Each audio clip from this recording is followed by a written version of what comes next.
You've probably heard me say it before. I've grown up, spent most of my life in Texas, aside from the time in the Air Force, and when I was younger, we moved to a couple of other states. But most of my life, I've been in Texas, and I grew up in a really small town, a very small town, a country town, a redneck town. And if you don't know what it means to grow up redneck, we should have a conversation. It's an interesting worldview. But I remember growing up most of my life listening to country music, and one of the songs from country music's top list, and I don't remember exactly the title or even the artist of it, but I remember this chorus line. And in this chorus line, he said, "You've got to stand for something or you'll fall for anything." You've got to stand for something or you'll fall for anything. And that's why DHRBs are absolutely horrifying to the elites. Welcome to Leading Leaders Podcast. 5-minute videos, 5 days a week. I'm J Loren Norris with Leading Leaders Podcast. You know, the idea that someone would be persuadable. If you've spent any time on social media, just go on to your Facebook, just as an example. Go into that little top bar at the top and type in coach or life coach or performance coach or executive coach, any kind of word coach at the end of it. And what you're going to find is people who want to tell you how and what and why to think. And there are a lot of people who firmly believe that that's their role in life, is to teach you what and how and why to think. Now, I need you to distinguish the three from each other. How to think, what to think, and why to think. In fact, one of my favorite books, one of the ones that I wish I'd brought it with me, is John Maxwell's Thinking for a Change. And another one is by Bob Hamp called Think Differently, Live Differently. Thinking is an extremely important aspect of life. And why you think what you think is equally as important as what you think. How to think should be about the process. I hope you're tracking with me. This is a big deal. There are those who want to, for lack of a better term, indoctrinate you in the ways of thinking so that the conclusion you come to is always the same conclusion they've already come to. Now, in some ways of doing that, it's simply by having the conversation so many times in so many different ways that they break down your existing thoughts, change your current opinions, impact the way that you come to your conclusions, simply by overriding with volume what you're hearing. Another word for that is brainwashing. Now, that can be used in both a negative and a positive way. If you have ever asked a hypnotist, for an example, to help you break a habit such as smoking or a bad habit of eating or breaking an addiction like alcohol or drugs, a hypnotist goes into the subconscious parts of your mind and helps you to recognize and become aware of things that you're thinking down deep inside that you don't even know you're thinking, so that you can change the way that you think. It's a very therapeutic method. It's a process. But there's also a very gross way, and by gross I don't mean disgusting. By gross I mean a larger scale, like the low number grit sandpaper that you might use to take the big rough edges off. And parents have been doing that since the dawn of humanity. That is when a parent says, "We don't do that kind of thing in our house. Don't talk to your mother like that. Don't talk to your father like that. Don't treat your siblings like that." Those rules have been established, and for the first usually 15 to 18 years of your life, they are reinforced on a regular basis, verbally and when necessary, physically. Those rules, those ideas, that way of thinking is reinforced over and over. An example of that, since my boys were old enough to hold a door, they've always been taught, as a young man, you should be responsible for holding the door for anyone. Not just about females. It's not a sex issue. It's not a gender issue. It's a politeness issue. So if you see someone headed for a door and you can get there before them, even if it's just a couple of steps, open the door and then stand out of the way of the doorway. Don't open it and stand in the doorway. Open it and stand behind it. Let the other person pass through. It's a sign of respect and courtesy. It's also a reminder to keep you, as another country song says, humble and kind. Always be humble and kind. That's an ideology. It's a way of thinking. It's not how you should think, but how you come to the conclusions that you're thinking follow that way of thinking. See, the challenge for elites who want you to think exactly like them is that the ability to do that rests in the ability to change what you already believe. If they want you to believe in global warming as the number one threat to the world, or they want you to believe in nuclear war as the number one threat to the world, or they want you to believe in socialism or communism as the number one threat to the world, they've got to reshape the conclusions you already have, the opinions you've always held, and the ideas that led you to believe those things. So that's what brings me to the DHRBs. See, DHRBs they're not just offensive if they're in one category of R's. See, the R's could be Muslim or Catholic or Christian or Scientologist or Mormon. It doesn't matter. If they're R's, they're threatening to the elites.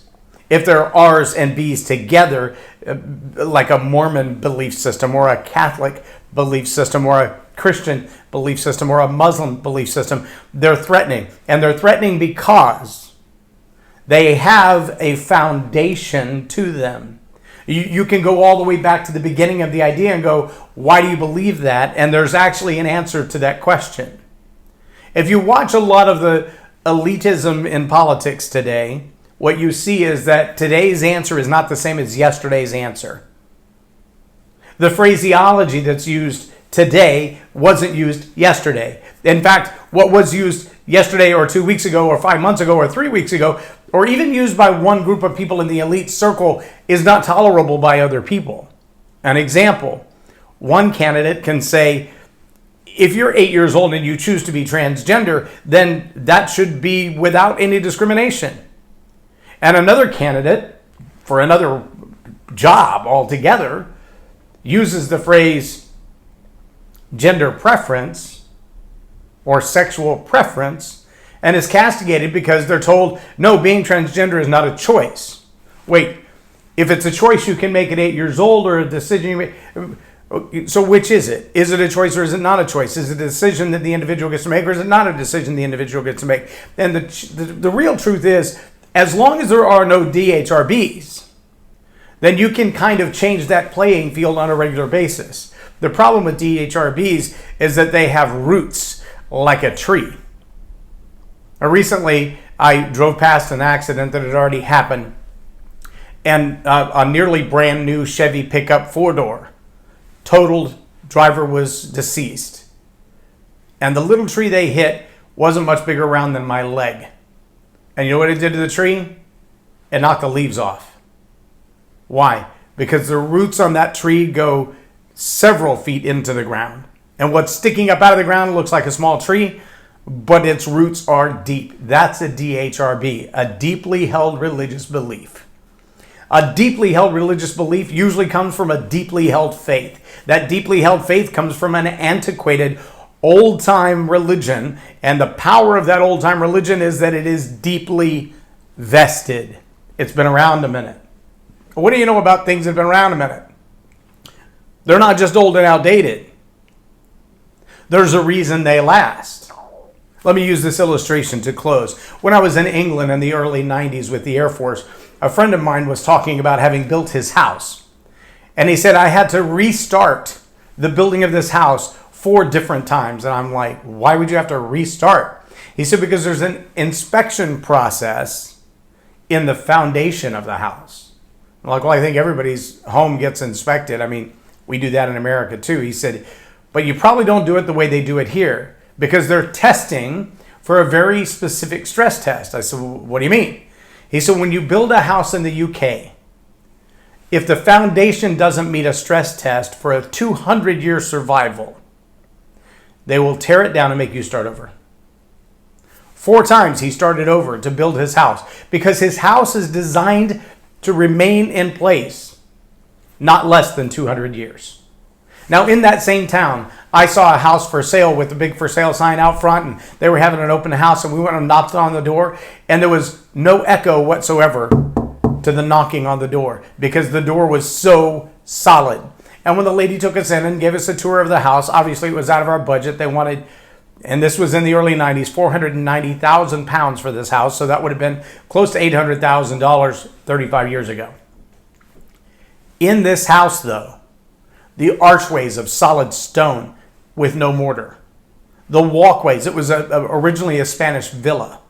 And she said the house itself was close to 400 years old. 400 years. Do you think a house in the U.S. will last 400 years these days? I mean, our country's only 250. So it's hard to imagine. But see, when you build a house on a foundation that solid, on a rock, not on sand, on a foundation that's designed and tested to sustain everything that hits it for 200 years, you don't have foundation problems like we have in Texas, where you have to come in every 3 to 5 years and put in new cables and pour more concrete under your house because the sand that your house is built on has moved. And that foundation is what's known as a DHRB, a deeply held religious belief. And I don't care what your faith is. I'll let you judge that on your own. If you want to talk about that, about what your religious held beliefs are, I'm glad to have that discussion with you. But I want you to know right now that deeply held religious beliefs, DHRBs, are under attack from every direction, for every denomination all over the globe. And the reason is that the concepts like socialism and communism, world dominance and one world religion, will not stand in the face of DHRBs. DHRBs that are based on the Bible, or based on the Talmud, or based on the Quran, those kind of beliefs that are hundreds, if not thousands of years old, those kinds of beliefs, they present significant problems for people who want to change the rules of the game every day and re-indoctrinate society on a regular basis. DHRBs are a huge threat. As leaders, our challenge is to ask the question, why do you think what you think? Where did you come up with that idea? And if that idea is a flippant idea, if that idea is today's idea and it has no merit, in fact, or that idea is dangerous or reckless, or it's nothing more than the opinion of an individual with no basis, in fact, then it should be challenged. Not for the purpose of destroying it, but for the purpose, like a foundation, of testing it. Will it stand the test of time? Will that idea, will that opinion, will those facts as you see them, will they survive 200 years? If the answer is no, then stress test them. Put them under pressure and see what happens. If you're a leader, part of your job is to understand what your own DHRBs are. Where'd you get them? Why do you have them? Why do you hold on to them? Do they serve you well? Do they serve society well? And if the answer is no, then stress test them. Maybe you need to destroy them.